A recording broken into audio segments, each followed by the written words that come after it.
puesto en evidencia una vez más los informes del Gobierno Nacional donde reconocen la pérdida del poder adquisitivo a partir de la devaluación del 0,4% diario desde marzo hasta junio. ¿Qué significa esto?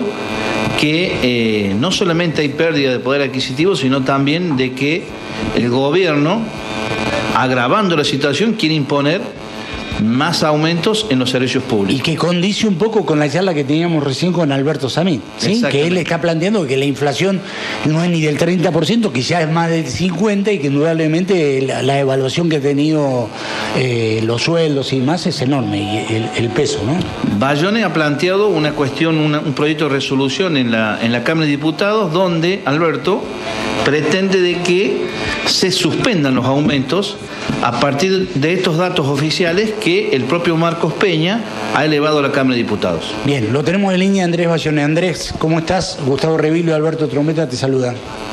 ¿Qué tal, Alberto, Gustavo? Muy buenos días, ¿cómo están?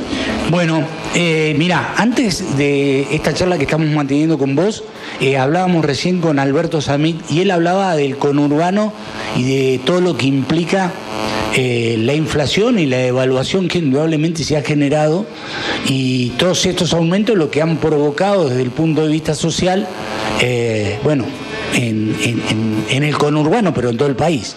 Así que parece muy en consonancia con la realidad, como una necesidad, esto que vos estás planteando, que me parece realmente muy importante. Bueno, sí, esto tiene que ver con datos que nos brinda el propio jefe de gabinete, datos que ya no pueden esconder y que son parte de la realidad, que no solamente se ve, sino que también se siente plasmada en el bolsillo de los ciudadanos, Alberto. Sí. Nosotros estamos entrando ahora a la sesión informativa con el jefe de gabinete, donde, bueno, la respuesta que hemos obtenido durante estos días, previo a esta sesión que vamos a tener dentro de algunos minutos, surge de los propios datos que nos envía el jefe de gabinete que ha habido una depreciación en 4 meses de la moneda del 30%, pero que ni siquiera condice luego con lo que nos informa como una depreciación diaria de la moneda, que sería del 0,4, porque si fuese del 0,4, la depreciación real sería del 48%. Claro. Solo en 4 meses. O sea que estamos hablando casi del 150% de depreciación de la moneda en un año. Si esto lo llevamos a nivel inflacionario, por supuesto que supera el 40% la inflación y que el salario cada vez tiene menos valor. Si a esto le sumamos todos los aumentos impositivos y tarifarios que ha venido sufriendo el pueblo argentino, hoy lo que podemos decir a ciencia cierta es que todos los argentinos se están endeudando mes a mes, y esto es lo que queremos parar con este proyecto que hemos presentado para que este sea el último aumento tarifario que sufre el pueblo argentino. Digo, para agosto está previsto el aumento de la nafta, que creo que ayer ya aumentó y va a aumentar en los próximos días entre un 5 y un 8%. Las tarifas, las prepagas, bueno, ni hablar de todo lo que tiene que ver con los comestibles. Recién Samir nos contaba, por ejemplo, que todos los productos que tienen harinas, ¿sí? 4.0, están, el aumento de los últimos 3 meses supera el 120%, ¿sí? Digo, es un cóctel explosivo, y yo me preguntaba y te lo pregunto a vos. Es decir, ¿cómo sigue? ¿Cómo va a seguir esta historia? Porque la crisis es cada vez más profunda y hay cada vez más descontento, ¿no? ¿Cómo lo ves, sí, Andrés? Bueno, yo lo que veo es que se va ratificando esto que planteamos hace algunos meses, de que este es un gobierno que no tiene un plan económico, sí, que ha venido manejándose en el día a día con la brújula de Durán Barba, que ha llegado a una situación de profunda crisis que lo ha hecho tener que acudir al Fondo Monetario Internacional a pedir en una primera etapa estos 15.000 millones de pesos, que ya no existe, que ya se fumaron, porque solo en los últimos 4 meses ha habido una fuga de más de 21.000 millones de dólares del país, o sea que el préstamo ya no existe, y que hoy viene además, como bien lo planteas vos, un cóctel explosivo al que hay que sumarle las exigencias del Fondo Monetario Internacional. en una economía, Alberto, que además está absolutamente dolarizada. Sí, claro. El aumento de los combustibles, sabemos que la energía, los combustibles, está todo dolarizado. El aumento de los combustibles es aumento del flete, un nuevo aumento, por supuesto, en el consumo, un nuevo aumento, por supuesto, en las tarifas, y esto va generando la devaluación y esto de lo que estamos hablando, que es la depreciación de la moneda y del salario del trabajador. Entonces, bueno, no vemos un horizonte, no vemos salida, no vemos la luz, y la preocupación, además, es ver la gente en Capital Federal durmiendo en la calle, sin esperanza, endeudándose. Bueno, es una situación realmente crítica, diría yo, la peor situación de la Argentina en los últimos 15 años. Andrés, ¿por qué crees que el gobierno no reconoce la realidad y sigue manteniendo un discurso público que ya nadie se lo cree? Porque en definitiva la realidad del bolsillo de la gente va en contramano de la realidad que mira el gobierno. Mira, yo creo, Gustavo, que hay dos factores. Primero, que estamos gobernados por un grupo de CEOs que lo que hacen es analizar los números sin importar la cuestión social, sin importar si los números cierran con la gente adentro o con la gente afuera, claro, porque directamente no la tienen en cuenta. Y como segundo factor, están tratando de ver en este día a día cómo gobiernan ellos y bajo encuestas, a ver qué dice la gente que está bien y qué dice la gente que está mal, a ver cómo llegan al año y medio que les queda de gestión o de poder. Cada vez la cuesta se les hace más empinada y cada vez más difícil la situación, ¿no? Recién te propongo esto que recién planteabas a mí, a ver si lo compartís. Porque recién nosotros le decíamos, ayer lo vi a Pichetto con Alejandro Fantino planteando que iban a conformar un espacio de centro, dijo él. Viste que estar en el centro siempre es como estar en la nada misma, no sabés dónde. Facilitador. Es un facilitador. Estar en el centro, bueno, él dijo que iban a conformar un espacio de centro donde iba a estar Massa, donde iba a estar Urtubey. Y recién Gustavo aportaba algo que lo decía Sammy también, que lo que puede llegar a sumar ese espacio se lo va a restar a los descontentos que votaron a Cambiemos y que no votarían al peronismo. ¿Estás de acuerdo con esa presunción, digámosle así, o con esa idea que plantea Sammy? Absolutamente, Alberto. Mira, lo vivimos todos los días en el Congreso, cada vez que los bloques que responden a Massa o que responden a Pichetto y Urtubey tienen que votar. Pichetto, Urtubey y Massa son Gavi, Fofó y Miliki, absolutamente funcionales al gobierno de Macri. Siempre han sido absolutamente funcionales y lo son cada vez que tenemos que avanzar sobre una votación en el Congreso. Entonces, bueno, esta posición que dicen tomar, que tiene como objetivo simplemente dividir el peronismo, sí, tiene mucho que ver con las actitudes que tienen diariamente en las decisiones políticas de la vida política argentina. No es ninguna sorpresa. Andrés, hoy creo que se va a tomar o se va a tocar un tema importante que ha sido generado por algunos peronistas, pero también por el bloque radical de la Patagonia, y que tiene que ver con el decreto que ha firmado Macri, que le quita la zona desfavorable de las asignaciones familiares que se pagan en el sur de Argentina. Terrible tema, Digo, cuento que las repercusiones que ha tenido en todos lados ha sido terrible, ¿sí? Sí, Perdón, quise aportar eso nada más, ¿sí? Que creo que se va a tratar hoy, porque lo van a pedir sobre tablas y habría coincidencia, no solamente en el peronismo, sino también en alguna parte del radicalismo que estaría dispuesto incluso a romper con Cambiemos si no se aceptara la derogación de este decreto. ¿Cuál es la mirada tuya sobre ese tema? Sí, la verdad que ha habido un rechazo, como bien lo planteas vos, inclusive dentro del mismo Cambiemos. Hay un grupo importante de diputados que se han resistido, creo yo también, porque ven la realidad de una situación que afecta a casi 100.000 personas en todo el país, y que regionalmente, bueno, es muy fuerte y tiene un fuerte impacto. De todas maneras, no creo que se pueda tratar hoy, porque hoy solamente está previsto el informe del jefe de gabinete. Seguramente se va a pedir en la sesión especial el tratamiento sobre tabla el próximo miércoles, cuando además tratemos también los decretos de esta reasignación de funciones que el presidente le ha dado a la... Hablemos un poquito de ese tema, Andrés, porque me parece de una extrema gravedad. ¿Cómo lo ves vos?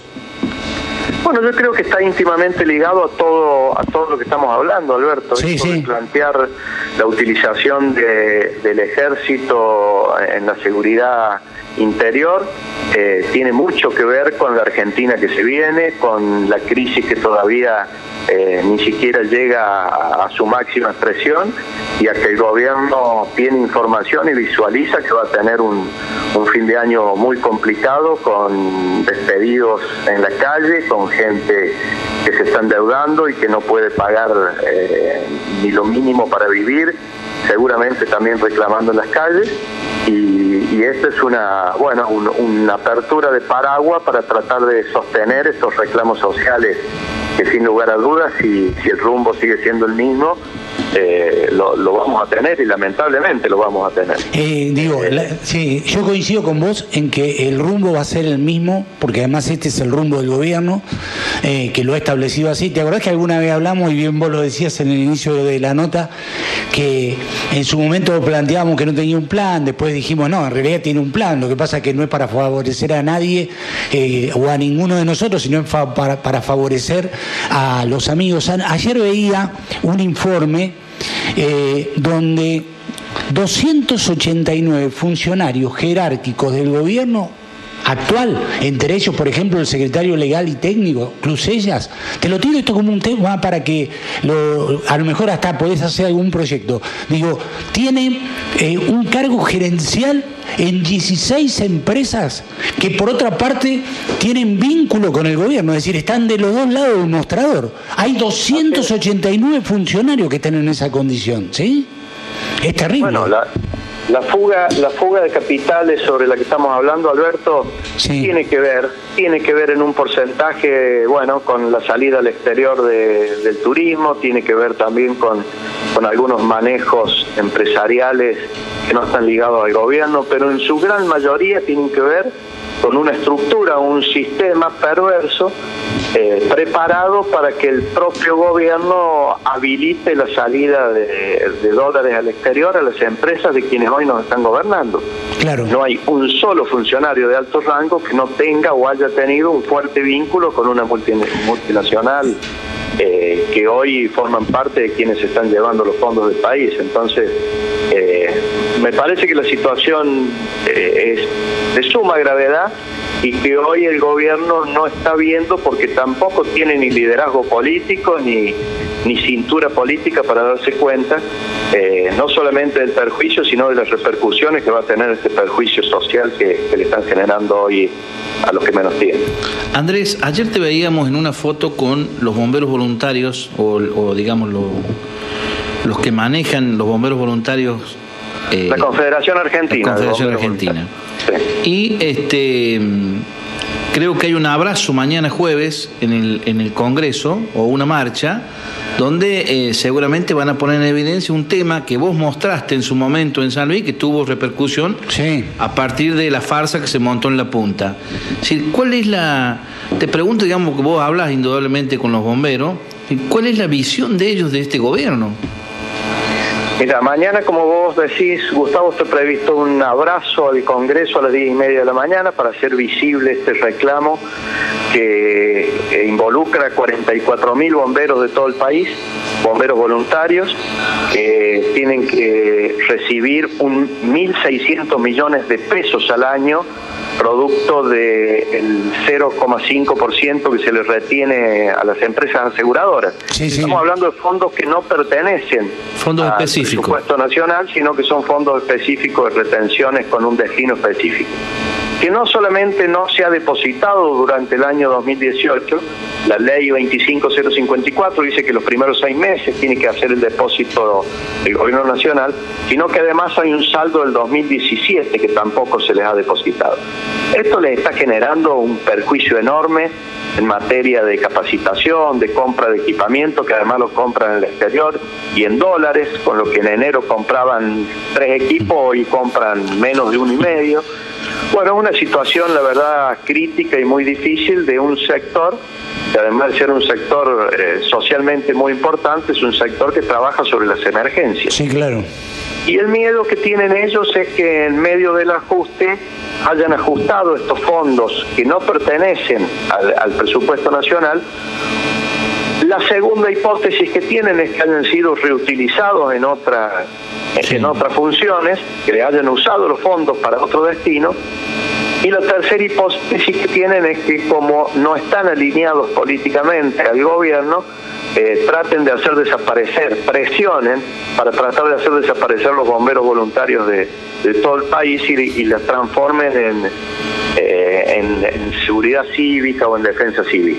Estas son las 3 teorías que está manejando la Confederación. Hay un enojo, un malestar y sobre todo una preocupación en la totalidad de los cuarteles de bomberos de todo el país. Y esto está un poquito ratificado con esta actitud que tuvo este funcionario Patricia Bullrich Rosas, que estuvo en San Luis, que juntó a los bomberos, sí, que les entregó un certificado, un papelón, diciéndole que con ese certificado los habilita algún día a cobrar lo que se les adeuda, pero en realidad no les entregaron los fondos. Y con la presencia, por supuesto, de dirigentes, senadores y diputados de Cambiemos formando parte o siendo cómplices de esta mentira y de esta jugada política para tratar de bajar un poco la espuma del enojo de los bomberos, ¿no? Bueno, vamos a seguir atentamente todo. A ver, Gustavo. Andrés, te vuelvo a la provincia. Indudablemente la provincia está teniendo hoy un esquema distinto de lo que está haciendo el gobierno nacional. ¿Cómo ves este plan del gobierno de la provincia llamado Sueños Puntano, que de alguna manera le da otro oxígeno a la provincia para que de alguna manera el circuito económico de la provincia siga funcionando? Mira, el plan anunciado por el gobernador Alberto Rodríguez Sá es el ejemplo que debería seguir el gobierno nacional, el ejemplo que debería seguir el pueblo argentino para salir de la profunda crisis. Alberto tiene una visión, impresionante, todos lo sabemos. Ante la crisis, él propone más San Luis. Sí. Más San Luis significa generarle al pueblo de San Luis, a los trabajadores, a los sectores del desarrollo y de la producción, la posibilidad de un círculo virtuoso en la economía. Hacer un anuncio de un plan de 5.000 millones de pesos en obras públicas significa generarle una motorización a la economía local que permita que el impacto nacional no sea tan grave como va a ser en el resto del país. Claro. Esto solo se puede hacer en un gobierno que tiene las cuentas ordenadas, que ha tenido la previsión de tener un fondo anticrisis casualmente para ser utilizado en épocas críticas como la que estamos viviendo y que permite tener una visión absolutamente distinta. Yo creo que eso es lo que tiene que mirar el gobierno nacional antes de mirar el Fondo Monetario Internacional. Yo, si fuera Macri, lo llamaría a Alberto y le diría: Alberto, ayúdame. Claro. Decime cómo salgo de esto. Lo primero que debería hacer. Ayer lo estaba acompañando el senador Rodríguez Sá, Adolfo, con la Cámara de Comercio, Industria y Producción en San Luis, y la verdad que ha habido muchísimos elogios para cómo el gobierno provincial está manejando la crisis, y esto nos transmitía el propio presidente de la Cámara de Comercio de San Luis, hace que ellos sean muy optimistas para el futuro del comercio en la provincia de San Luis. Mantienen el optimismo por estas medidas que toma el gobierno de San Luis de cuidar a todos los sectores y de decirles, en San Luis sí hay un futuro, en San Luis el impacto va a ser mucho menor, y bueno, la generación esta de una economía virtuosa dentro de la propia provincia hace que el comercio no sufra tanto como el resto del país, ¿no? Andrés, te mandamos un abrazo. Como siempre, gracias. Gracias por habernos atendido. Gracias a ustedes. Adiós. Hasta luego. Andrés Bayone.